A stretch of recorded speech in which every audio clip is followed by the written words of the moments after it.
Hola, muy buenas noches a todos los amigos que nos siguen por las redes sociales. Estamos en esta plataforma virtual, en este portal jurídico LP Pasión por el Derecho. Mi nombre es Ever Salcedo, abogado, especialista en arbitraje y contratación del Estado. Eh, Esta jornada, este evento académico que nos reúne el día de hoy es para tratar un tema coyuntural respecto a la publicación este 24 de junio pasado respecto a la ley 32069, ¿no? La Ley General de Contrataciones Públicas. En esta oportunidad hemos tenido a bien a invitar a grandes profesionales, como siempre hacemos en esta casa académica. En esta oportunidad nos acompaña la doctora Lorena Palacios Briceño. La doctora es abogada por la Universidad Nacional Mayor de San Marcos, con estudio de especialización en maestría en contratación estatal y arbitraje. Destacada con amplia experiencia en arbitrajes y obras públicas. Además, se desempeña como árbitra en distintas instituciones arbitrales a nivel nacional, a quien damos una gran bienvenida a este evento académico. Bienvenida, doctora. ¿Qué tal? Buenas noches. Primero agradecer a LP por la invitación y sobre todo por generar estos espacios que nos van a permitir poder discutir algunas novedades, aciertos y podríamos decir también algunos desaciertos establecidos en esta nueva normativa, ¿no?, que ahora va a regir para las contrataciones públicas. Muchas gracias, doctora. Asimismo nos acompaña el doctor Aarón Andía Espinosa. El doctor es un destacado abogado por la Universidad Peruana de Ciencias Aplicadas, UPC, cuenta con estudios de especialización en arbitraje y contratación pública, derecho administrativo por la Universidad Continental. Además, es asociado de arbitraje e infraestructura, ha elaborado en estudios jurídicos importantes a nivel nacional. Asimismo, es asociado de la Asociación Latinoamericana de Derecho y Construcción y además también se desarrolla laborando en arbitraje y contratación del Estado en distintas instituciones arbitrales a nivel nacional. A quien damos una gran bienvenida, estimado doctor. Le cedo la palabra. Muchas gracias, doctores. Nuevamente, buenas noches con todos. Buenas noches al público que nos ve. Agradecer primero a LP, que con tanto cariño siempre me acoge en su casa. Como les he adelantado un poco, yo soy un poquito detractor de la sobreregulación, así que ya les adelanto por dónde van mis comentarios, pero sé que el día de hoy nos vamos a divertir, porque eso es lo más importante, comentando esto, que nos genera un gran impacto en el mercado y en los agentes económicos que se desempeñan en él. Sí, gracias, estimado doctor. Pues bien, les comentamos, estimados amigos, estimados seguidores, que esta norma, esta ley, ¿no?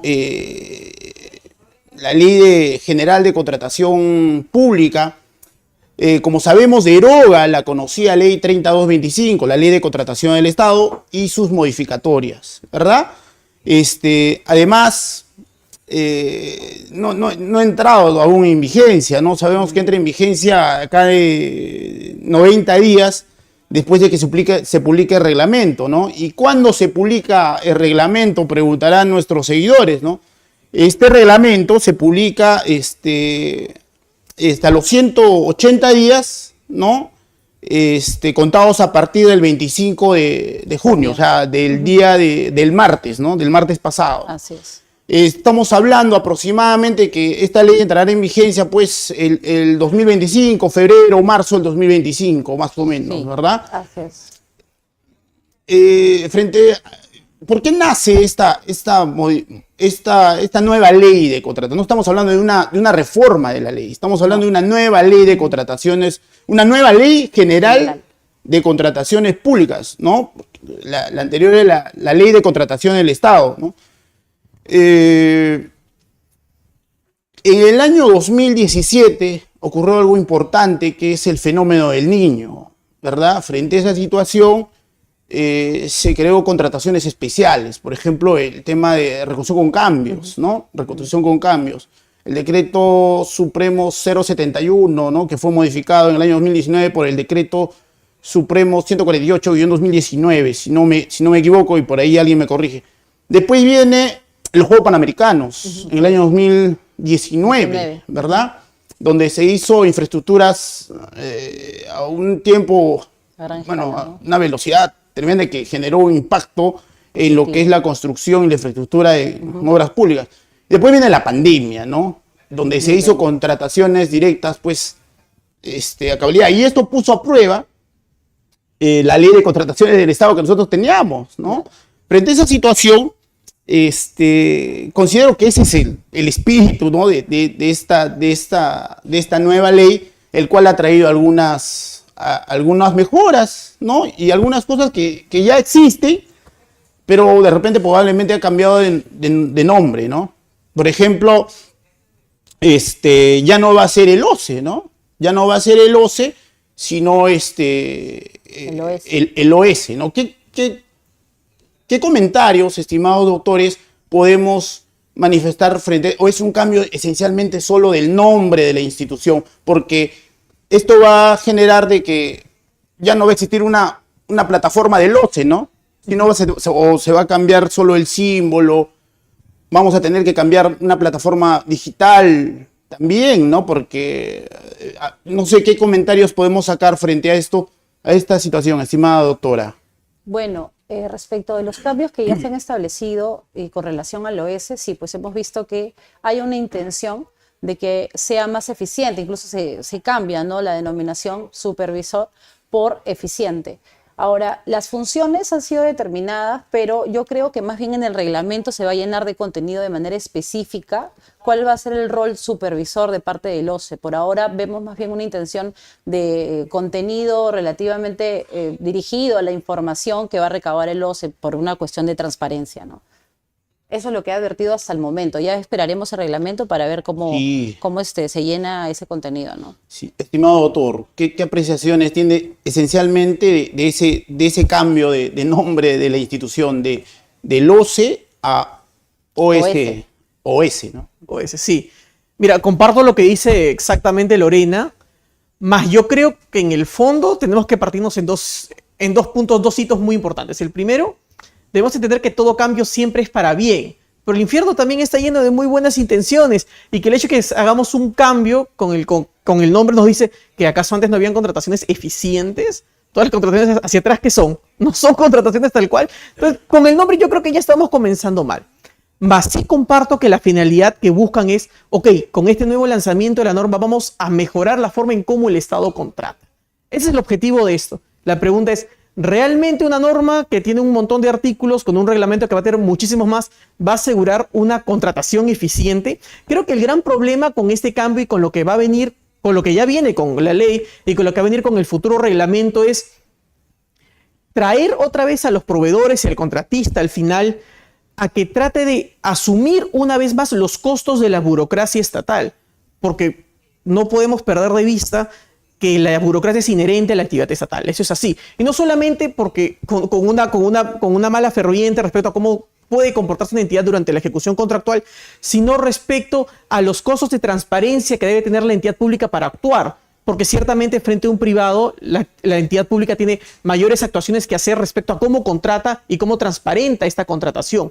Entonces, creo que cabría preguntarnos, ¿realmente con estos cambios vamos a estar mostrando una contratación eficiente o van a poder significar nuevas trabas en la contratación? Con eso quisiera ir un poquito más hacia atrás. Las entidades públicas en general, voy a hablarlo de forma muy general, tienen distintas metas que tienen que cumplir año a año. Es decir, hacen su cuadro de necesidades, van a ver con sus planes y demás. ¿Y quiénes les permiten cumplir con estas metas? Ciertamente los proveedores, los contratistas que van a poder adjudicarse con los contratos y harán bienes, servicios y obras a favor de la entidad. Así cumplimos las metas. Entonces tenemos dos posturas. Por parte del privado, que está acostumbrado a contratar no solo con las entidades, sino con los privados para cumplir su propio giro del negocio y que es más sencillo contratar. Y la entidad pública que tiene ciertos estándares, ciertas formas para contratar. Entonces, ¿cómo traducimos que una norma grande con un reglamento que futuramente estará con nosotros y será aún más grande y regulará supuestos que la ley no los hace porque en Perú la costumbre jurídica es así, la costumbre regulatoria es así? ¿Cómo adecuamos todo ello a tener una contratación eficiente? Eso es realmente complicado. Yo creo que para tener una correcta contratación y que vaya alineado con el nombre de la institución que se va a formar es cómo hacemos realmente más simples las contrataciones y no las sobreregulamos. Para mí eso podría entenderse como matar la gallina de los huevos de oro. El Estado necesita al privado para poder cumplir sus metas y el privado necesita al Estado justamente para cumplir con su giro del negocio. La contratación no puede ser tan compleja. Tal vez estamos hablando de un sobreproteccionismo, una sobreregulación que está el Estado para protegerse. Pero recordemos que en este caso las contrapartes no son enemigos. Ambas se necesitan para lograr la finalidad pública. Cuando las papas quemen y se rompan los contratos, ¿quiénes son los afectados? ¿La entidad? No. ¿El privado? Más allá de los costos, tampoco. La población objetivo, los contribuyentes. Y allí es donde debería enfocarse realmente la norma y yo creo que hoy por hoy no. Estimado doctor, estoy de acuerdo con usted y creo que nuestros seguidores comparten la idea, pero ¿era necesario cambiarle el nombre? Yo creo que no. ¿Era necesario cambiarle el nombre de OCE a OS? ¿Cómo? OS. OS, ¿no? OS. Desde mi punto de vista, no. Y un cambio normativo, perdón, un cambio en el nombre no significa nada más allá de las siglas. No sé si se acuerdan, doctor, de ese principio, la irrelevancia del nomen juris. No importa cómo se llamen las cosas son lo que son. La entidad puede decir, soy la eficiente number one, y así se llama el nombre de la entidad. Y cuando comienzo a supervisar, superviso mal. Cuando comienzo a ver los contratos, están mal. Entonces el nombre es nombre. Lo que importa es el contenido. Así es, estimado doctor. Bueno, queremos entrar al marco normativo.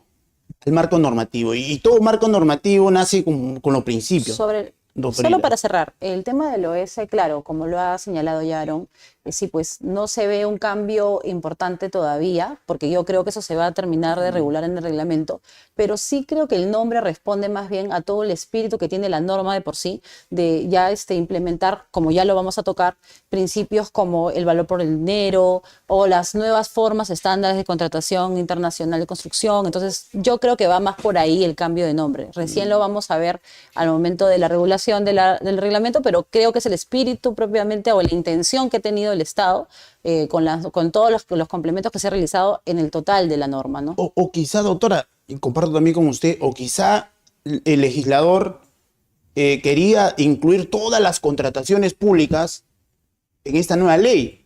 No me refiero esencialmente las que estaban dentro de la 3225, sino los contratos NEC. Por eso ha cambiado el nombre, ¿no? Ahora tenemos una ley general. Incluir todas las contrataciones que hace, tanto en bienes, servicios y obras, el Estado, ¿verdad? Por eso se llama contratación general de las contrataciones. Entiendo que debe ser ese tenor, ¿no? Pero deben estar ahí también las OXI, ¿no? La Asociación Pública Privada, las obras por impuesto, etcétera, etcétera, ¿no? Que vamos a ir analizando en el transcurso de este evento académico. Queremos entrar al marco normativo. Y todo marco normativo inicia siempre, pues, en las disposiciones generales, ¿no? Nos habla de los principios, ¿no? Y entre 2 a 3 principios que han sido incluidos nos encontramos con el principio del valor por el dinero. Justo lo que usted estaba comentando. Tuve la oportunidad y actualmente de trabajar de prestar servicios para el sector público y veo las cotizaciones, cómo se realizan, ¿no? Desde la adquisición de un bien, ¿no? Entonces se hace un cuadro comparativo, ¿no? de todo el estudio de mercado que se hizo y se escoge el valor de menor precio, ¿no? De menor precio. Claro.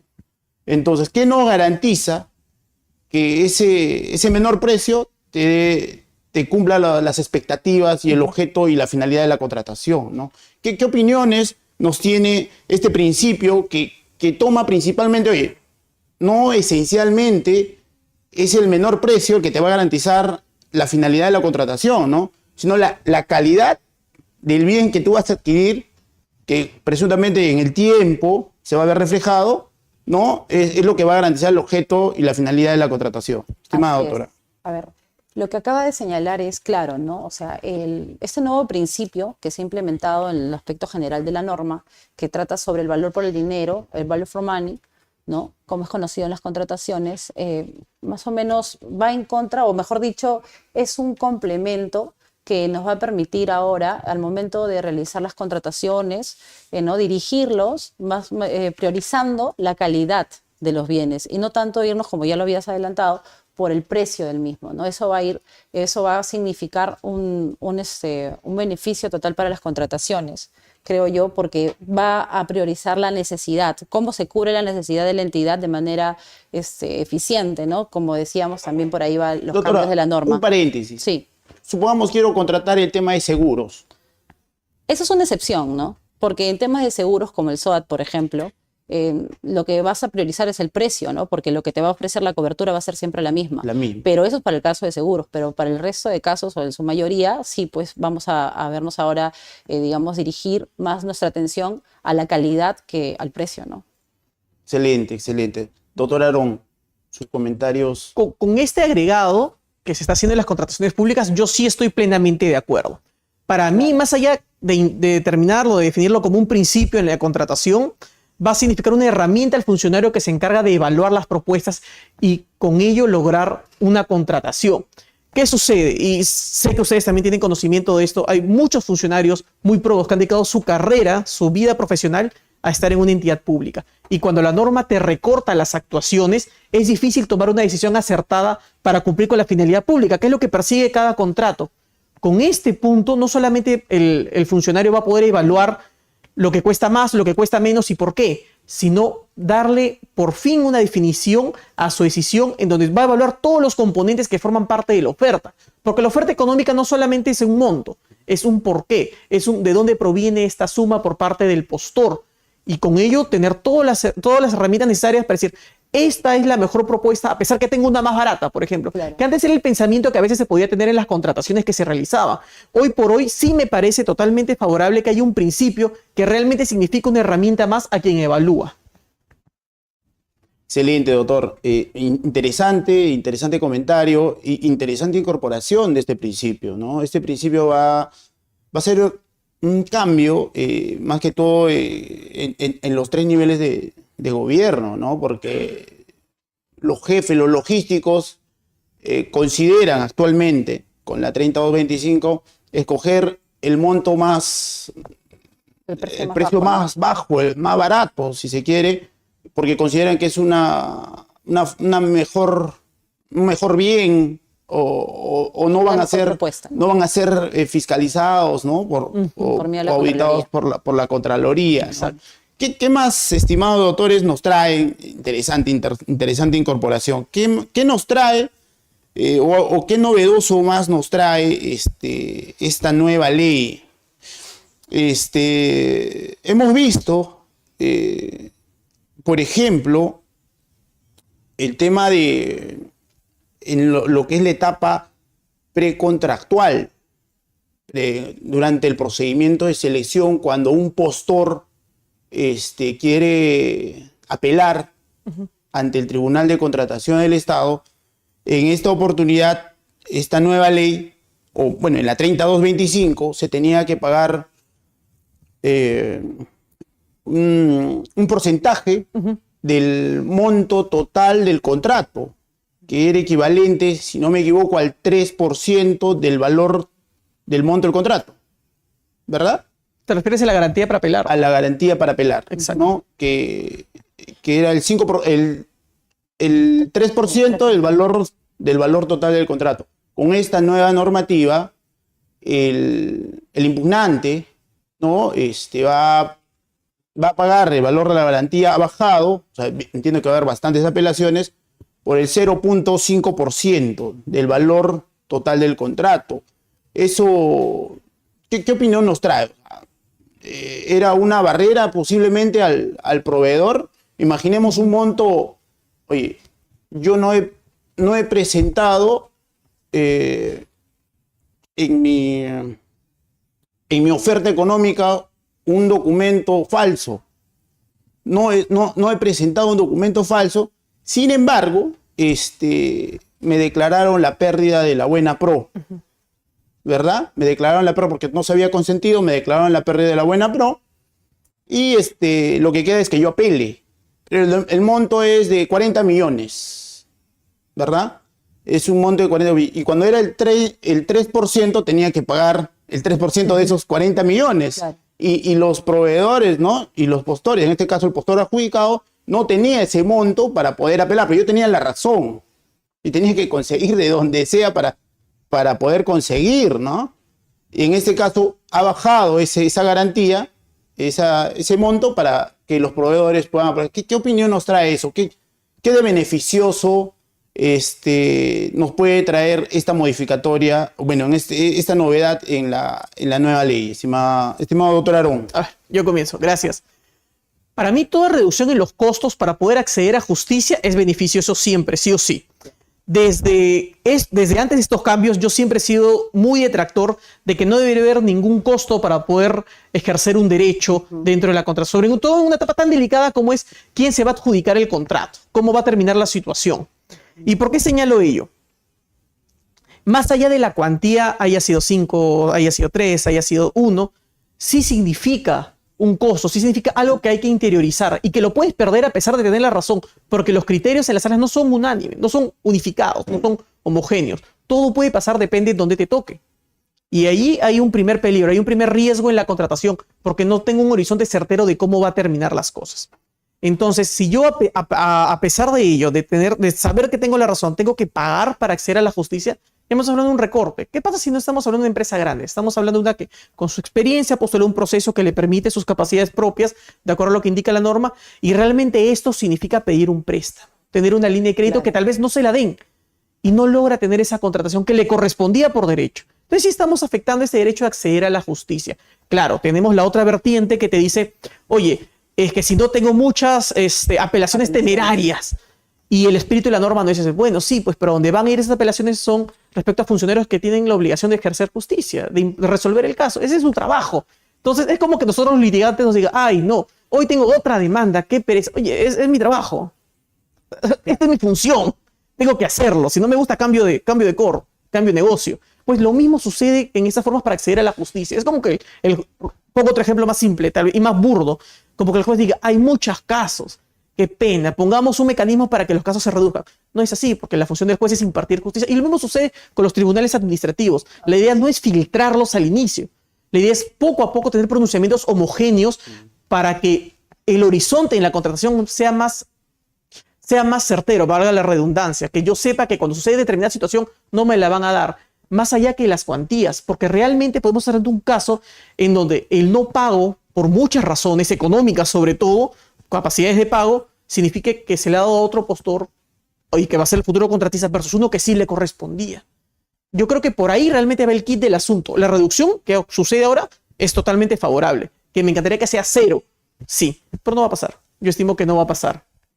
Bueno, coincido plenamente con lo que ha señalado Aarón. Definitivamente esto funcionaba como una barrera para poder acceder a la justicia en esos casos como el que ya habías dibujado inicialmente, ¿no? Donde la apelación se veía frustrada prácticamente porque eso significaba incurrir en un gasto que quizás un proveedor, como lo señaló también el ejemplo Aarón, que sea menor, no iba a poder lograr un acceso a la justicia porque era demasiado el monto, el 3% comparado con el monto contractual, ¿no? Entonces sí, yo considero que es un buen cambio, es un cambio positivo, pero que claro, sería mejor que lleguemos a una suma menor todavía, ¿no? Y que se implementen más bien en los tribunales criterios unificados para tener una predictibilidad ya sobre los fallos, ¿no? Eso también nos ayudaría mucho. Excelente, excelente, doctora. Y va a haber más apelaciones, ¿no? Para nosotros los abogados. Así que escuchemos, estimados colegas, estemos preparados y capacitémonos. ¿Qué más? ¿Qué más modificaciones nos trae? O bueno, ¿qué más novedades nos trae esta nueva ley de contrataciones? Nos ha dicho algo del SEACE.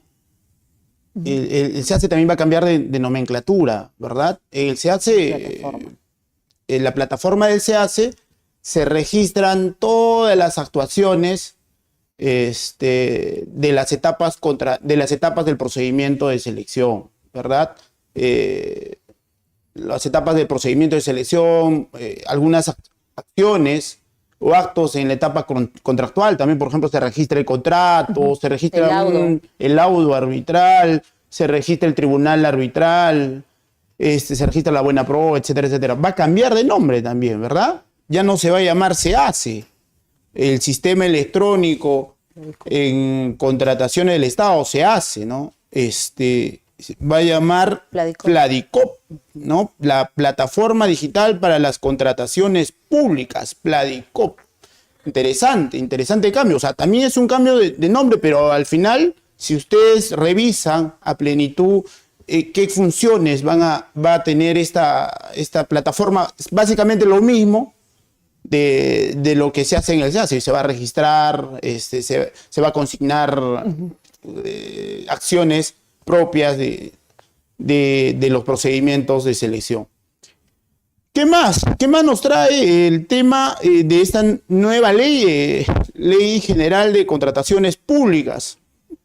Vámonos a un aspecto importante y queremos entrar a la incorporación de los contratos estandarizados de ingeniería y construcción, ¿no? De uso internacional. Nos referimos a los contratos NEC, a los contratos FIG.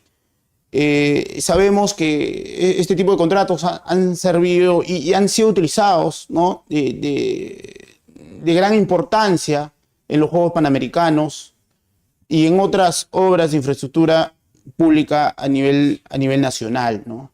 Así es.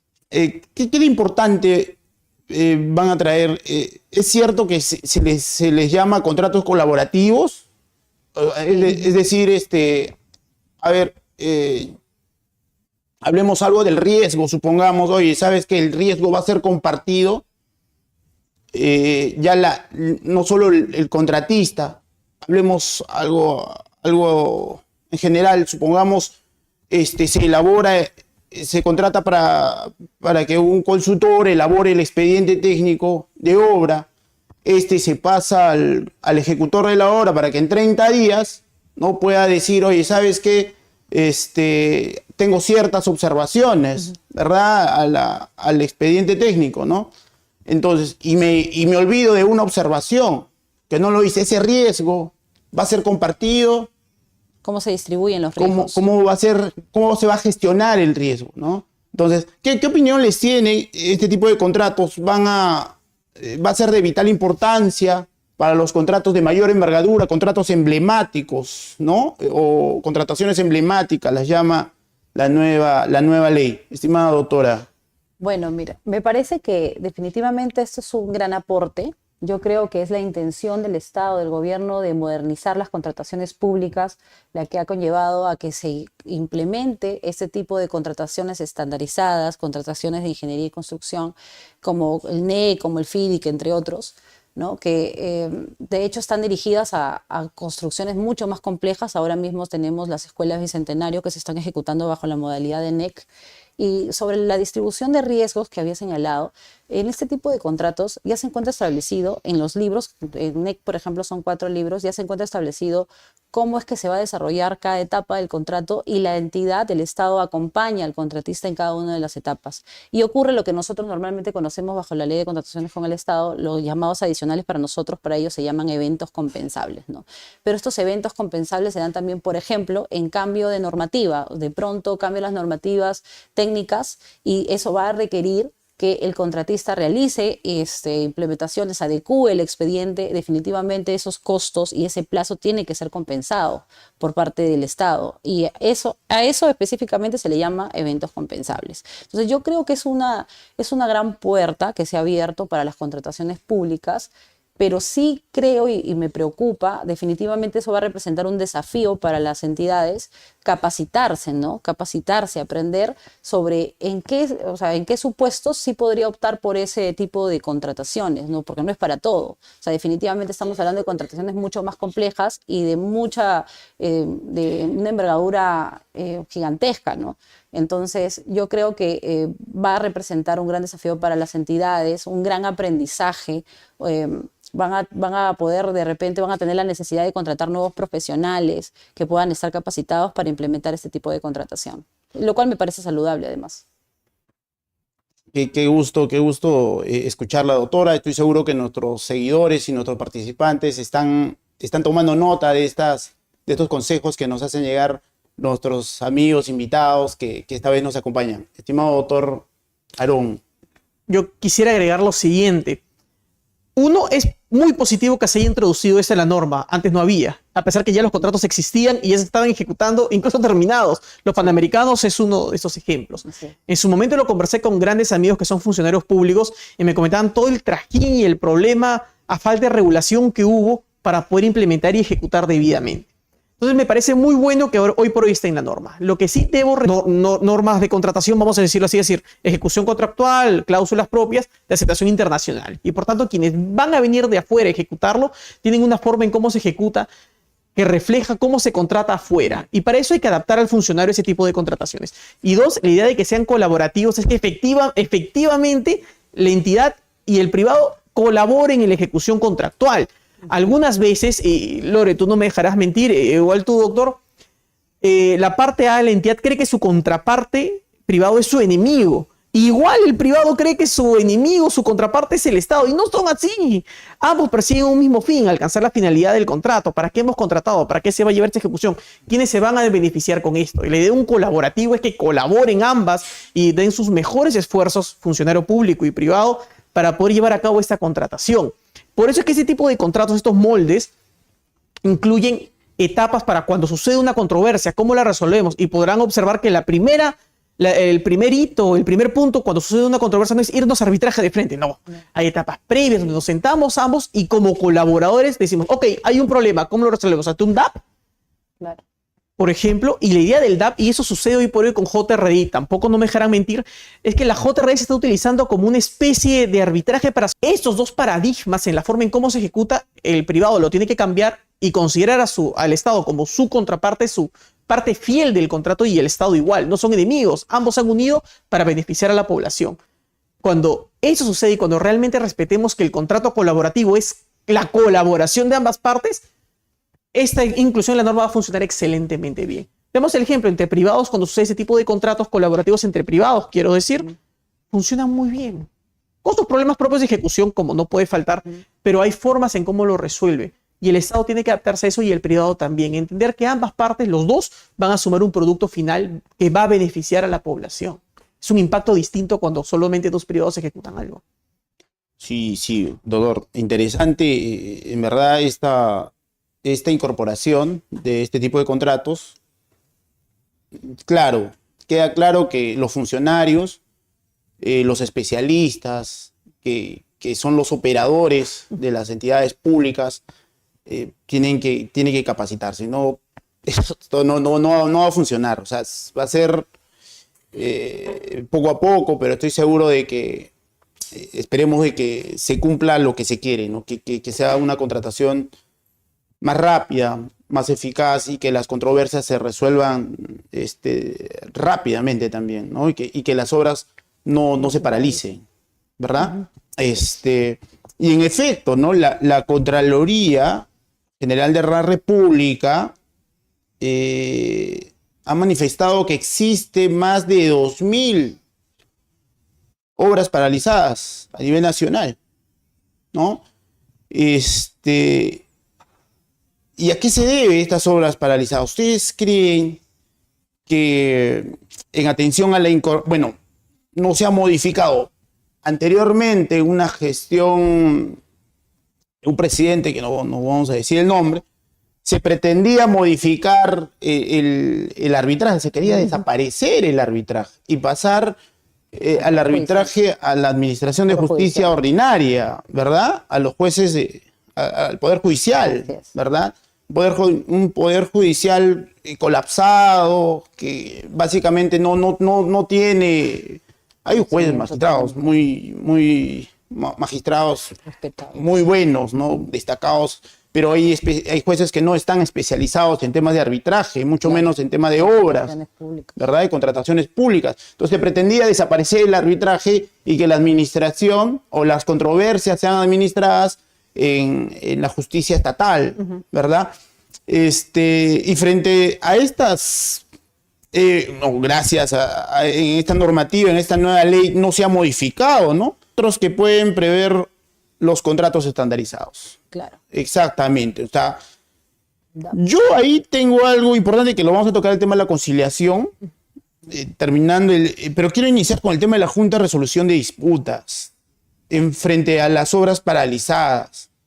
La Junta de Resolución de Disputas, JRD, entiendo que su espíritu es prevenir, ¿no? Prevenir a una controversia, ¿verdad? Donde las partes ¿no? Nombran a los adjudicadores, ¿verdad? Y cualquier situación que pueda ocurrir en la ejecución de una obra, ellos hacen consultas a la Junta de Resolución de Disputas para que ellos puedan emitir pronunciamientos, ¿verdad?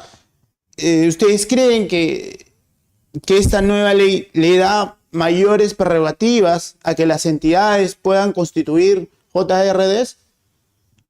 O sea, les da mayor, oye, ¿sabes qué? No quiero que se paralicen las obras. Desde un monto determinado constituye tu JRD de manera obligatoria. Que sí lo está establecido, creo que son a partir de 20 millones, si no bien recuerdo. Sí. Entonces, ¿ustedes creen que estas mayores prerrogativas que les dan a las entidades para que puedan constituir JRDs pueda traer resultados? De repente, ¿cómo podría incorporarse los funcionarios?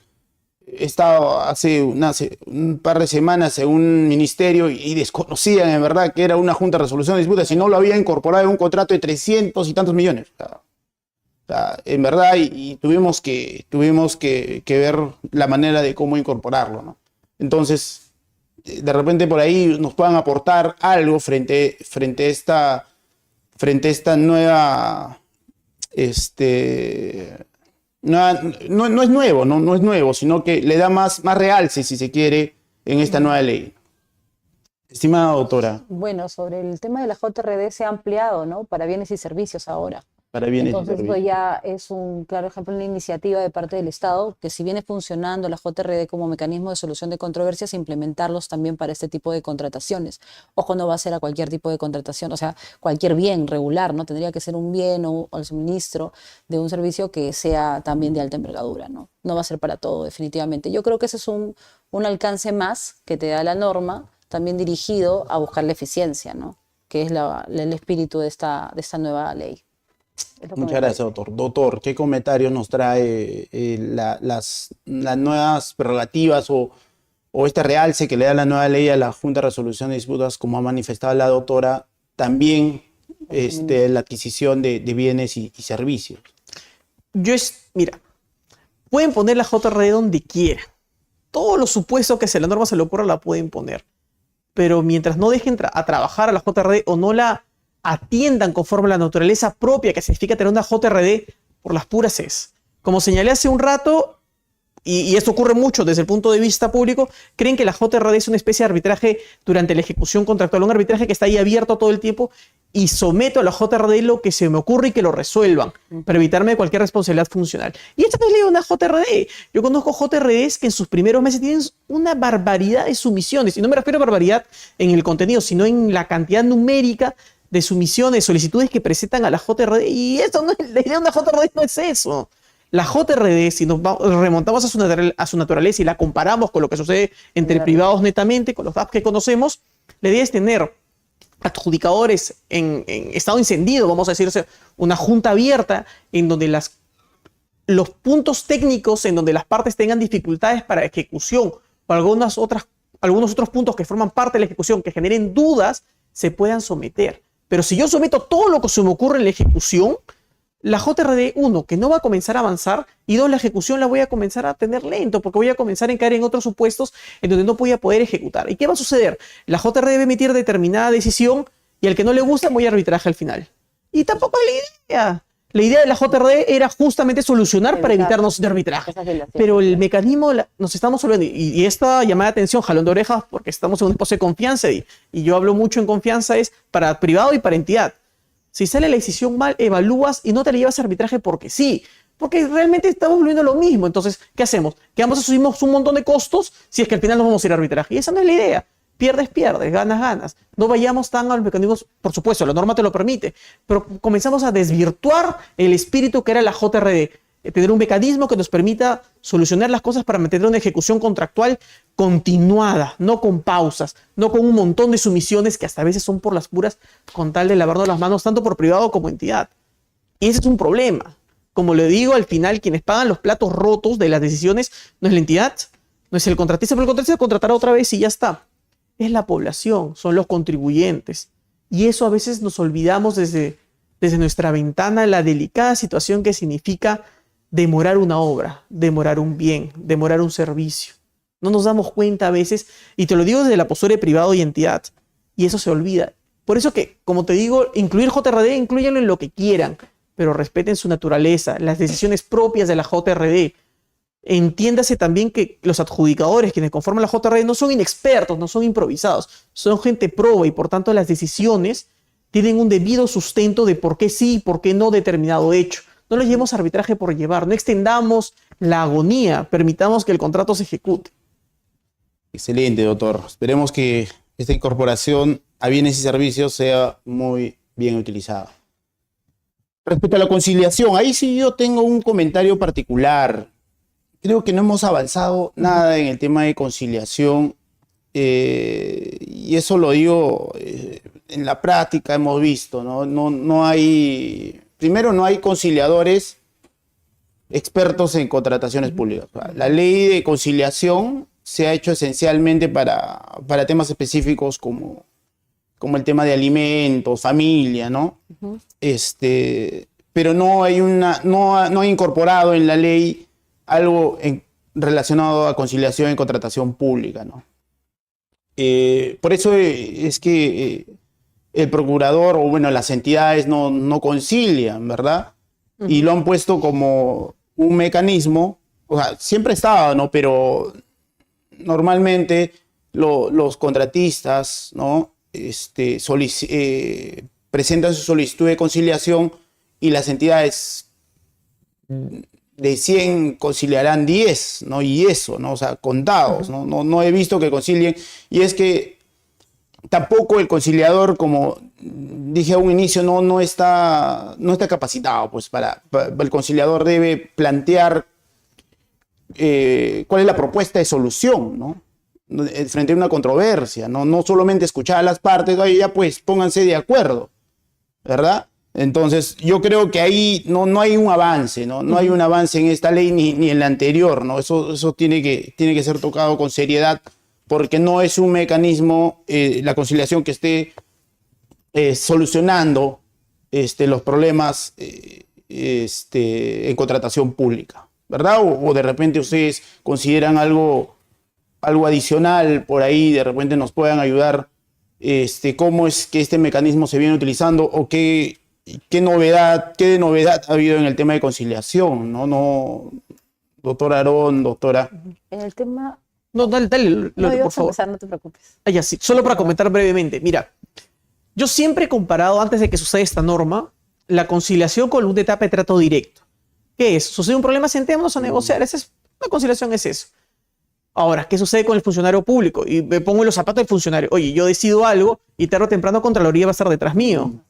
Y los costos de esa defensa no los va a asumir mi entidad o en la que esté. Los voy a asumir yo por una decisión que he hecho bien. Y a pesar que me absuelvan al final, ya me comí el garrón de 2 o 3 o 4 años de investigación.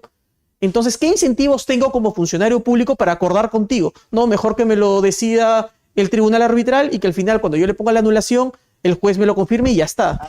Y la idea no es esa. Ese es un gran problema porque al funcionario público el propio Estado lo puede satanizar y le pone el grillete en la mano y con eso no puede cumplir su propia función. Y si hay un cambio normativo en esta nueva norma, en esa nueva regulación, que justo habla de la responsabilidad del funcionario en la toma de decisiones y me parece súper favorable. Es darle alas, es permitir al funcionario público, oye, haz tu función con tu motivación suficiente, con tu raciocinio, con tu leal saber y entender, con la información que tengas del caso y no te voy a investigar por eso.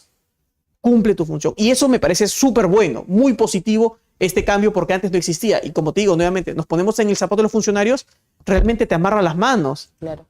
Y no es eso. O sea, obviamente, vuelvo a mi ejemplo, quienes se perjudican nunca va a ser la entidad, ni el contratista, va a ser el ciudadano a pie, el contribuyente, en donde iba a ser el La impacto. población, claro. Exacto.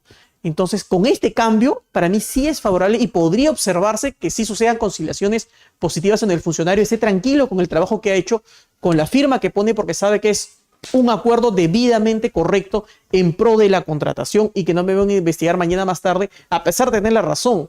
Porque es un estrés como funcionario y esto yo lo he conversado muchas veces con amigos funcionarios que tienen este miedo y es un miedo lógico. Si en el privado fuese así, Supongamos así, que uno, como privado, cualquier firma que haga en la conciliación o en una etapa de negociación, me le van a investigar una entidad pública o una contraloría, vamos a ponernos en ese supuesto que exista, oye, yo también tendría miedo de lo que firme, a pesar de que tenga una seguridad plena de lo que estoy haciendo.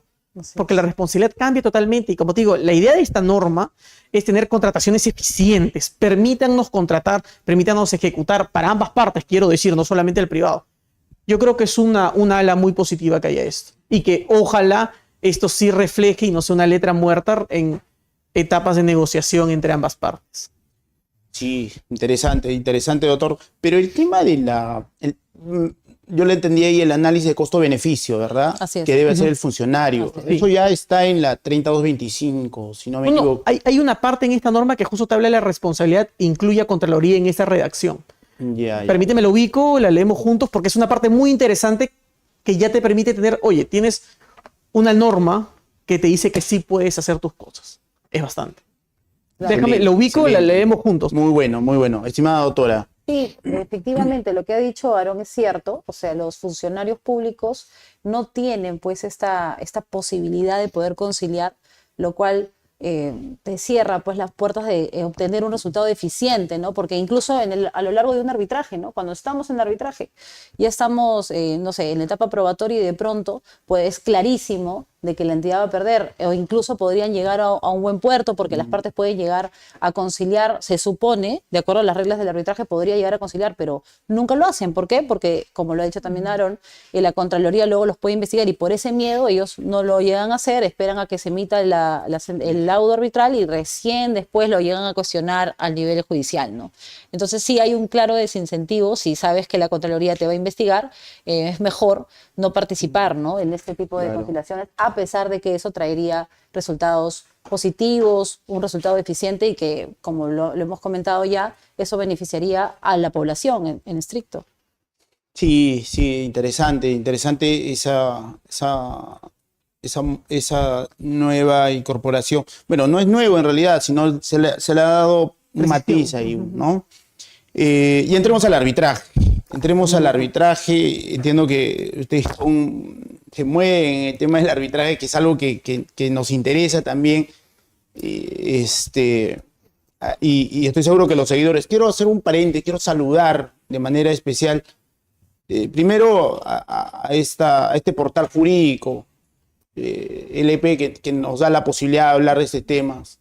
Quiero saludar a nuestros auspiciadores, quiero saludar a la Asociación Nacional de Arbitraje, que ha hecho posible que este evento se pueda realizar y nos pueda auspiciar en distintos eventos que vamos a ir realizando con LP Pasión por el Derecho. Asimismo, saludar al Instituto para la Gestión Pública, que también nos ha apoyado bastante en esta realización del evento.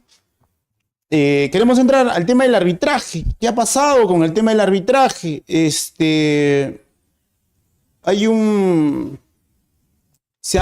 ha dispuesto, si se quiere, mecanismos de, no sé si es de control, supervisión, si se quiere, ¿no? Empecemos por primero que no se tocaba el arbitraje como institución en sí, ¿no? No sea lo que se quería pretender en otras propuestas anteriormente, ¿no?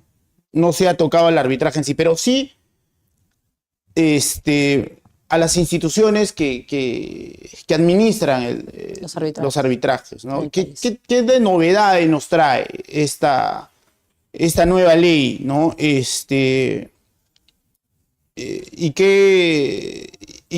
¿Cuál es lo malo frente a esta situación? O sea, ¿cuál es el riesgo que podría tener algunas controversias de ciertos montos, ¿verdad?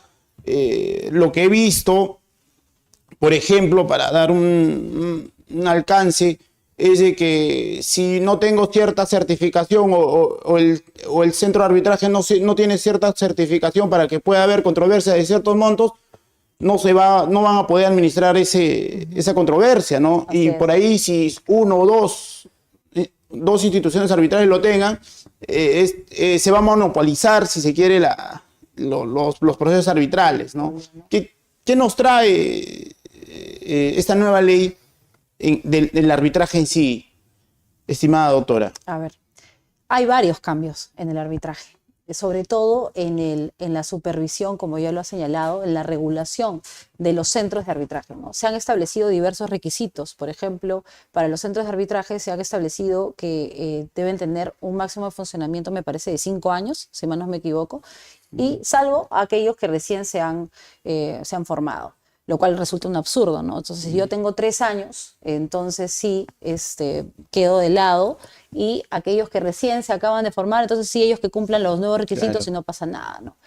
Sobre el tema de los montos también, me parece que la ley señala 2.000 UIT, que aprox, tomando en cuenta el valor de la UIT para este año, que son como 5.150, debe ser de 10 millones para arriba, aproximadamente 10 millones 300. Todas las controversias que asciendan a 10 millones 300 solo podrán ser vistas o se podrán resolver en centros de arbitraje que cumplan con estas certificaciones internacionales, ¿no? Entiendo que todo esto también va a terminar siendo regulado de manera específica y con mayor ahondamiento en el reglamento, pero ya nos está dando pues una directriz de cómo es que se va a manejar, y evidentemente esto va a generar, como también lo has adelantado, un oligopolio, porque no creo que todos los centros de arbitraje puedan tener o puedan contar con los medios suficientes para lograr estas certificaciones internacionales. Yo sé que estos cambios, esta nueva ley, en este apartado en específico, surge por una necesidad y por una preocupación de que existe una proliferación de centros de arbitraje y que no todos pues hacen un buen manejo de la administración de los centros. Pero no creo que esta sea la manera de corregir ese tipo de prácticas, ¿no? Más bien es una forma de restringir la libertad del trabajo también, y no creo que llegue o sea, que se cumpla con la finalidad de lograr una correcta administración de los arbitrajes, ¿no? Me parece hasta el momento eso. Qué bien, doctora. Sí, es cierto, ¿no? O sea, y se tiene que tomar esto con bastante seriedad, ¿no? Bastante seriedad, porque las cuantías de las controversias son pues muy elevadas muchas veces, ¿no? Entonces, claro, el grueso de contrataciones en el país, de hecho, supera los 10 millones, ¿no? Entonces eso va a generar que sí, solamente un par de centros de arbitraje, los más conocidos quizás, sean los que puedan cumplir estos ISOs, estas certificaciones internacionales, que también entiendo que en el reglamento se va a tener que definir a qué certificaciones internacionales nos estamos refiriendo. Entonces se va a generar un oligopolio, pues, ¿no? Ellos son los que van a aglomerar, o los que van a acaparar la gran cantidad o el grueso de las controversias que se generen en contrataciones públicas. Así es, doctora. Estimado doctor. Definitivamente es una restricción, es una barrera acceder al mercado y brindar un servicio. Cuando nosotros confeccionamos, estructuramos y suscribimos un convenio arbitral, entiéndase que con mi contraparte yo acuerdo dónde nuestras controversias se van a llevar a cabo, y con ciertas reglas para que se pueda resolver la controversia. Pero ¿qué sucede en contratación pública? Esa cláusula, ese convenio arbitral, o aceptas lo que la entidad te está poniendo o no aceptas. No hay más. No hay, en esta nueva norma no hay una etapa de negociación en donde ambas partes nos podamos sentar y decir, oye, al menos de la lista, porque va a haber esta lista nueva donde se van a incorporar los centros, porque solamente los que estén en la lista administrarán controversias en contratación pública, veamos este y este. Y esa decisión es sumamente importante, no solamente por las reglas que aplicarán a la controversia, lo que esté en el reglamento de cada centro, no solamente por la nómina de los árbitros que permitirán ser elegidos por las partes para resolver la controversia, sino también por los costos del proceso. Y esta es una verdad a todas luces. Cuando el contratista inicia su reclamación con la entidad no paga los costos que son a su cargo. ¿Y quién los asume? El contratista. Y nuevamente volvemos al ejemplo, a la definición, al concepto de impedir acceder a la justicia. Y eso sucede, eso es una táctica de guerrilla prácticamente en un arbitraje. Y es así. Entonces, ¿yo qué haría? ¿Cuál sería mi incentivo como funcionario que confecciona la cláusula, que confecciona el convenio? Bueno, ¿sabes qué? Hago mi estudio, elijo al centro más caro, porque sé que si me dan una reclamación, va a ser difícil que esa reclamación suceda. ¿Por qué no le pago? Claro. Y esa no es la idea. La idea, al contrario, es tener tengamos una etapa para negociar la cláusula arbitral. Y seguramente algunos dirán, oye, pero tienes tu etapa de preguntas y absolución al momento de cuando estén las bases para que queden integradas. Sí. Ya, ¿y qué pasa si yo pongo esta anotación y quienes resuelven estas dudas me ponen no se acepta el cambio? se acabó la etapa. Entonces, volvemos a este problema que en algún momento la elección va a significar un impedimento de acceder a justicia. Y ya la norma te está poniendo múltiples matices para decir dónde vas a llevar tu arbitraje y dónde no. Sin darnos cuenta, lo mismo sucedió con JRD. A diferencia de arbitraje que teníamos, que los convenios podían no indicar qué institución arbitral era, y norma te decía, bueno, llévalo donde quieras, a cualquier institución, en JRD ya habían puesto una limitación. Centros con 4 o 5 años, si mal no me equivoco, de experiencia en arbitraje para poder llevar la JRD. Y esa era una limitación que ha pasado tranquilamente sin mayor reclamación. Bueno, ahora, hoy por hoy, esa va a ser una realidad en el arbitraje. ¿Cómo lo vamos a ver? O sea, creo que en búsqueda de que el Estado se proteja de arbitrajes maliciosos, vamos a poner entre comillas, y ahora voy a explicar esto, ha buscado sobreregular algo que realmente el mercado ya lo estaba haciendo. Porque existen centros muy probos que son pequeños y que poco a poco están levantándose mercado, quitando otras instituciones de mercado, porque eso es parte de la competencia, esa es la sana competencia y haciendo muy bien las cosas con consejos superiores, con altos consejos de lujo, con reglamentos que tú los lees y dices, oye, qué buen reglamento, acá le han metido mucho amor. ¿Y qué pasa si no cumple con los requisitos de la experiencia? ¿Acaso comenzar en un mercado y, por ejemplo, traer gente a mi centro significará que no tengo esa experiencia suficiente? Pongo otro ejemplo bastante divertido respecto a los centros. Las certificaciones que van a haber realmente demostrarán que ese centro no es corrupto, que ese centro no tiene, nadie lo soborna. Realmente no. Entonces, ahí volvemos otra vez al ejemplo. ¿Hasta qué punto la regulación realmente va a obedecer a poder controlar este mercado? Tal vez, y solo tal vez como lo conversaba con Lore en la tarde, antes de esta reunión, tal vez el problema no son los centros, no son los árbitros, no son los adjudicadores. Tal vez el problema viene cómo se confecciona el contrato, cómo está el expediente, cómo es la relación entre la entidad y el contratista. Porque si todo está bien, no hay controversias.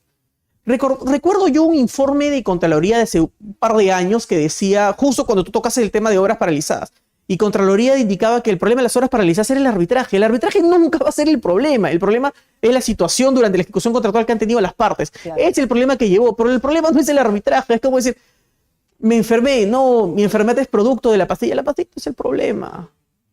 Tú tienes un virus, tienes una bacteria. Este ejemplo absurdo es exactamente lo que Contraloría ponía sin darse cuenta. Hablaba hace poco con unos amigos justo con estos cambios normativos que van a haber y que tienen sus posiciones muy centradas respecto a no cautelares, a no arbitraje y prácticamente buscan volver a la justicia ordinaria y me decía, el problema, Aarón, es que los centros de arbitraje truchos, con estas palabras prácticamente las estoy citando, emiten cautelares truchos y laudos truchos. Momentito, los centros de arbitraje no emiten cautelares, los centros de arbitraje no emiten laudos. ¿Quiénes emiten laudos? Los árbitros. ¿Quiénes emiten las decisiones cautelares? Los árbitros de emergencia. Entonces, si ni siquiera tienes definido cómo funciona este mecanismo, bueno, menos vas a entrar a regular el mercado. Cualquier norma que suceda en el mercado, cualquier emisión de una norma, cualquier publicación en el peruano con una nueva norma, es realmente una intervención en el mercado. Y esta norma, que es la contratación pública, este es el 101 de cómo la entidad cumple su finalidad prácticamente, ni siquiera ha pasado por un RIA, por un análisis de impacto regulatorio, no ha visto cuántos son los costos de introducir esto en el mercado. Entonces, ¿cómo lanzas una norma tan importante para un mercado tan importante sin siquiera analizar cuál es el impacto en tus agentes que se desenvuelven en la norma? No hay. Entonces, eso para mí es totalmente incómodo. Si yo fuese proveedor o un gran proveedor, realmente no te provoca venir a Perú. ¿Qué sucede cuando tienes un laudo y ganas? ¿El Estado te paga inmediatamente? No. Se va a anulación. Y no hay nada de eso, ¿ah? Exacto. Hay una parte, creo que es el artículo, ayer estaba revisando, que establece que el Estado, que se va a prever, o el reglamento va a prever mecanismos de cómo las partes van a pagar los laudos, ¿no? Bueno, el resultado de los laudos, ¿no? Entonces, y ahí no se ha ahondado mucho, ¿no? Porque el reglamento tendría que hacer. no gana un proceso arbitral y la entidad, oye, págame pues, tengo que irme al Poder Judicial, ejecutar el laudo y aún así tampoco te pagan. Entonces, en verdad, frente a esa situación, quien se ve perjudicado, en este caso, creo yo que es el privado, ¿no? Claro, el privado. Pero a mí me gustaría cerrar esta parte con una frasecita divertida o una parte de nuestra experiencia. Creo que cuando todos hemos sido niños, le hemos pedido algo a mamá para Navidad. Mamá, quiero un Play. Y la mamá te contestaba, 2 te voy a comprar, hijo, 2 ya. Esto es lo que pasa en la norma de cómo pagar es lo mismo. Te voy a pagar mañana te voy a pagar. Eso es exactamente igual. Y estamos hablando de la contratación pública, eso no es un juego. Entonces, ¿qué estamos haciendo? ¿Cómo aseguramos que haya cada vez más proveedores? ¿Cómo no matamos a la gallina de los huevos de oro? Es lo mismo que decía al inicio. La norma, si estamos hablando de eficiencia en las contrataciones, no podemos comenzar a ponernos límites o estándares respecto a cómo resolver las controversias. Tampoco podemos decir que esa solución de controversias, que los mecanismos, perdón, paralizan las obras, paralizan la ejecución contractual. Así no es. ¿Qué estamos hablando? Estimados doctores, interesante en esta parte. ¿Qué más? ¿Qué novedades más nos trae el tema de arbitraje? El RNA va a desaparecer, se va a mantener el Registro Nacional de Árbitros del OCE, ¿verdad? ¿Qué opiniones nos trae? ¿Se va a reformular? ¿Va a haber nuevas formas? Porque no se dice mucho de esto, ¿no? No se dice, entiendo que en el reglamento se va a tener que ver, o de repente alguna directiva, ¿no? Del OS, ¿no? Del OS, a efecto de cómo va a ser esta incorporación. ¿Se va a mantener este listado? ¿Qué opiniones nos trae respecto al RNA que actualmente existe, ¿no? Estimada doctora. Bueno, no se ha hecho ninguna mención al RNA en esta ley, así que vamos a tener que esperar a ver qué nos dice el reglamento sobre si vamos a contar todavía con ese listado de la nómina de árbitros o si más bien ya solamente contaremos con las nóminas de cada uno de los centros de arbitraje, ¿no? Para lo cual verificaremos también este mecanismo que ahora se ha implementado, bueno, que ya existía, que algunos centros ya lo implementaban en la famosa ratificación en la designación, que también se ha repetido. Ahora por primera vez la veo regulada, ¿no? Y dice exactamente que cuando el contratista, o con las partes, en este caso, ¿no?, el contratista pueda designar a un árbitro que no se encuentre comprendido en la nómina del centro de arbitraje, estará sujeto a una ratificación por parte del centro, ¿no? Lo que nunca había estado regulado. Pero bueno, yo sí considero, y eso también lo habíamos conversado más temprano con Aarón, que no debería existir una ratificación por parte de los centros, porque esa ratificación funciona como una especie de supervisión, de regulación sobre a quién las partes están designando como árbitros. Es una elección. A lo mucho, pues la otra parte será la que se encargue de señalar por qué no le parece el árbitro que ha designado su contraparte. Pero para nada lo podría hacer un centro de arbitraje que realmente tiene una función administrativa. No es ni siquiera el OS, que sí pues es un ente estatal, que por último sí está encargado o tiene facultades de regulación. Es un privado que solamente se encarga de la administración del arbitraje. Entonces sí, yo creo que la ratificación tampoco no debería existir y no ha sido un mecanismo muy acertado, y tampoco creo que no me parece acertado que se haya implementado también o reconocido de alguna forma en la normativa, ¿no? Excelente, doctora. Estimado doctor. Mira, allí sobre el RNA, y es un poco contradictorio a mi propia posición, yo lucho con lo que propio creo respecto al RNA, porque para mí el RNA sí funcionó. Me explico. El RNA para mí sí es una lista, sí es una comprobación de qué árbitros realmente cumplen para poder resolver controversias en contratación pública. Si desaparece hoy por hoy esa carga, solamente va a quedar en las nóminas de cada centro.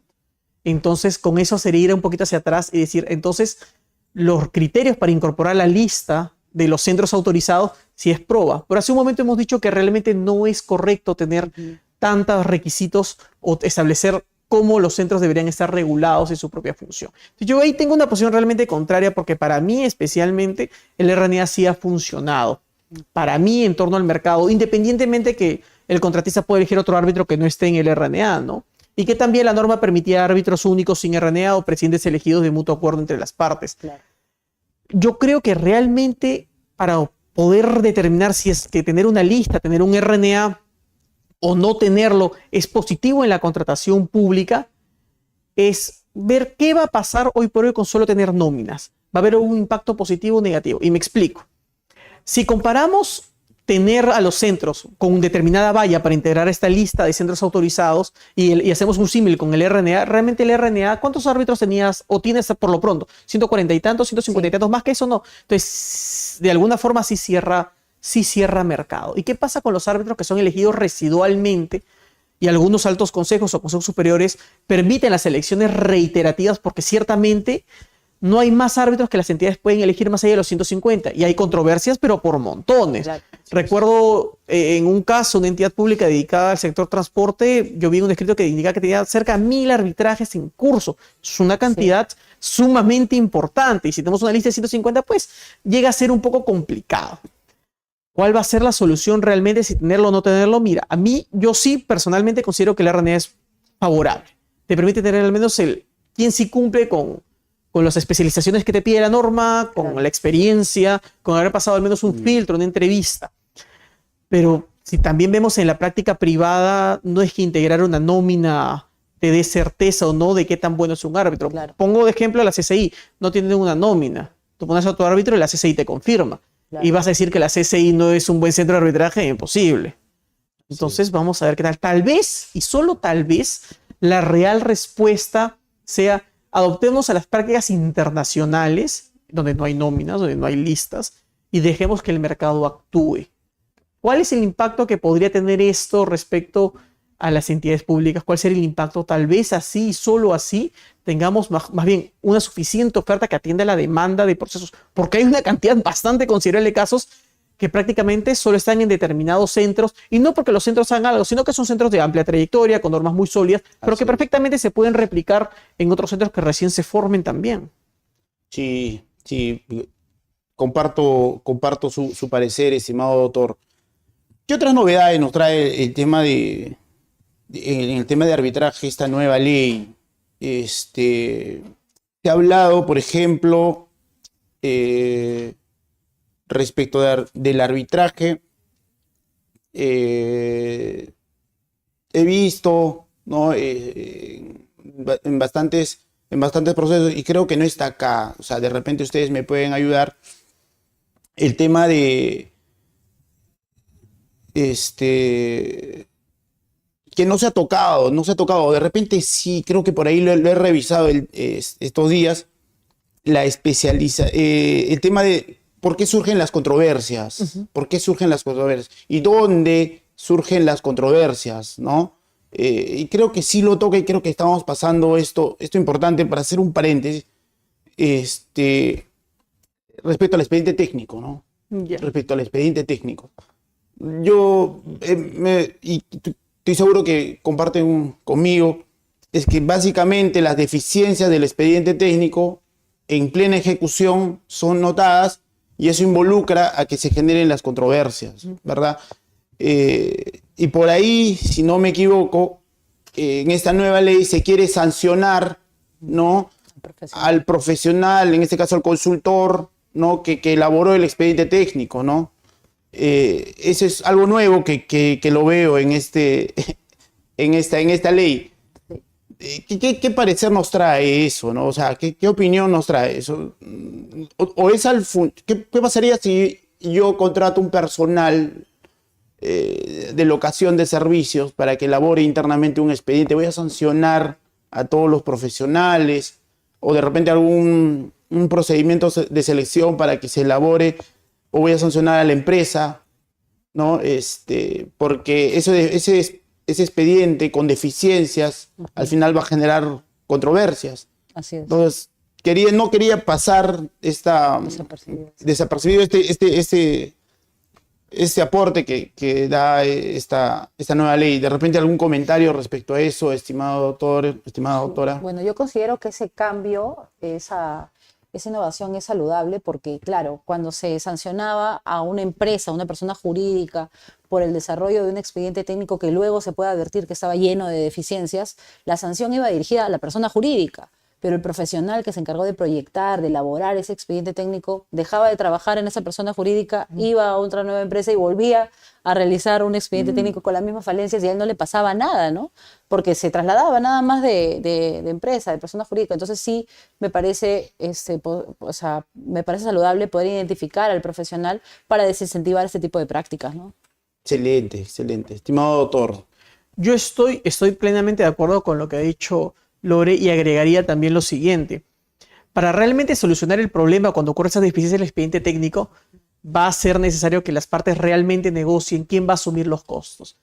Te pongo un ejemplo y sucede bastante. Ok, el expediente está mal, ¿vale? Sí, sanciona a quien quieras, pero está mal, pues ya, ¿cómo ejecuto? hago mi replanteo, te pido mi adicional, la entidad me dice no, ya, ¿qué hago? Nos vamos a arbitraje, 2 años, se paralizó el tema. Entonces, tal vez una incorporación también saludable hubiera sido, bueno, ¿qué pasa cuando tenemos esta situación? Nos vamos a los mecanismos que ya conocemos, te pido mi adicional, te hago mi replanteo y nos vamos a pelear porque no me lo quieres pagar o me dices que no a mi adicional. O realmente vamos a tener una parte normativa que regule esta situación exacta. ¿Qué va a pasar cuando esto ocurre? Si esto ocurre. Y si esto ocurre. O sea, Así es. es que la cosa es que hay que darle solución a los Práctica. temas y una solución realmente práctica y, como digo, y darle alas al funcionario público para que ejerza su función.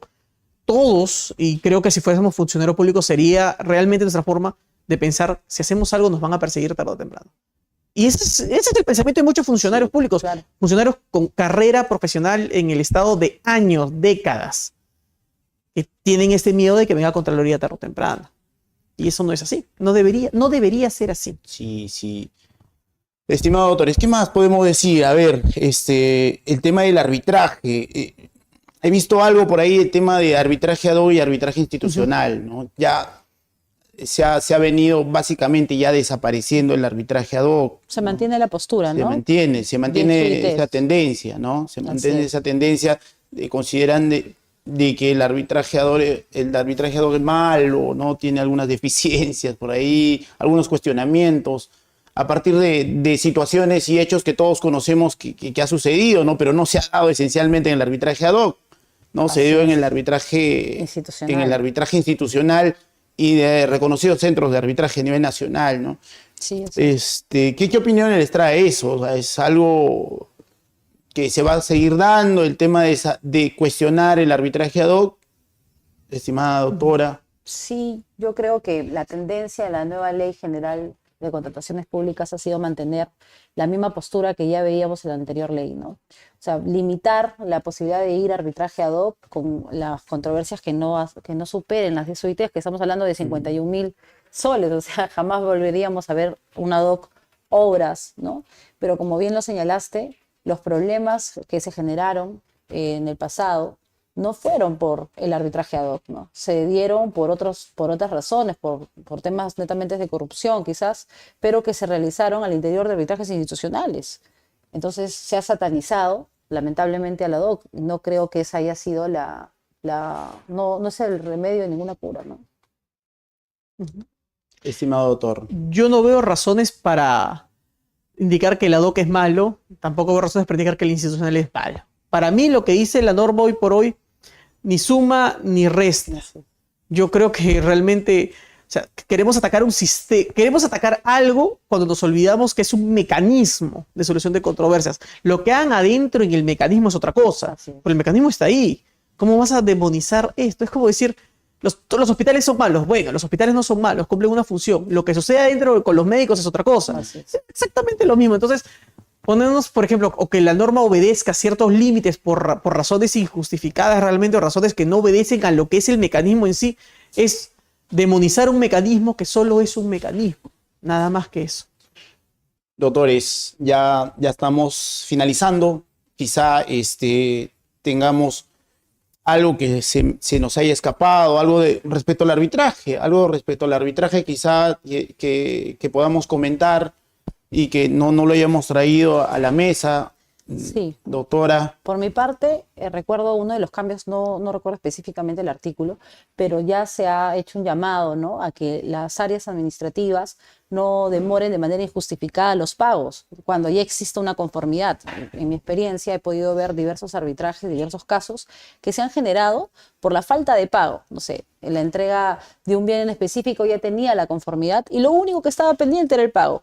Lamentablemente, debido a la negativa de la entidad, el contratista tuvo que iniciar un arbitraje solo para exigir un derecho que ya tenía, ¿no? Entonces ahora se ha implementado este artículo haciendo un llamado de atención de alguna forma para desincentivar este tipo de prácticas cuando haya pagos tardíos de manera injustificada, ¿no? Eso me parece saludable, no es tajante, pero por lo menos ya nos da una directriz para cambiar este tipo de situaciones, ¿no? Excelente, excelente, doctora. Doctor, algo por ahí que podamos aportar, algo novedoso en el tema de arbitraje, quizá que podamos, que no dejemos pasar en esta noche académica. Más allá que no dejar pasar, me gustaría cerrar con las siguientes palabras. los mecanismos que están en la norma son justamente para permitir resolver controversias. A ambas partes, llamado atención nuevamente, no busquemos utilizar distintas tácticas para demorar lo que realmente debe obedecer a la finalidad: contratar para cumplir una meta. Si nos olvidamos de esto, no importa la norma que sea, no importa si es simple en regulación o es muy compleja, siempre va a tener que tener un cambio porque nunca se va a poder contratar bien. Mientras no rompamos este esquema, no importa cuántas normas vengan. Con eso me gustaría cerrar. Doctores, nosotros a partir de este portal jurídico, LP Pasión por el Derecho, que nos da la oportunidad de poder transmitir conocimiento a nivel nacional a los estudiantes, a todos los profesionales, árbitros, abogados, a funcionarios públicos, a los empresarios, a los privados que nos están viendo en esta oportunidad y haciendo un análisis de esta nueva Ley General de Contrataciones Públicas. Queremos agradecer a este portal institucional y agradecer a nuestros auspiciadores, a la Asociación Nacional de Arbitraje, al Instituto para la Gestión Pública, que ha hecho posible que se realice este evento académico. Estoy seguro que más adelante vamos a realizar jornadas académicas que puedan difundir el arbitraje en contrataciones públicas, tengo que decir, a efecto de, antes de contrataciones del Estado, a efecto de que se pueda tomar mayor importancia, ¿no?, a estos temas. No me queda más que agradecer a cada uno de ustedes, estimados autores, a no ser que quieran dar algún aporte adicional por ahí. Pero nada, yo muy agradecido, me despido con todos ustedes.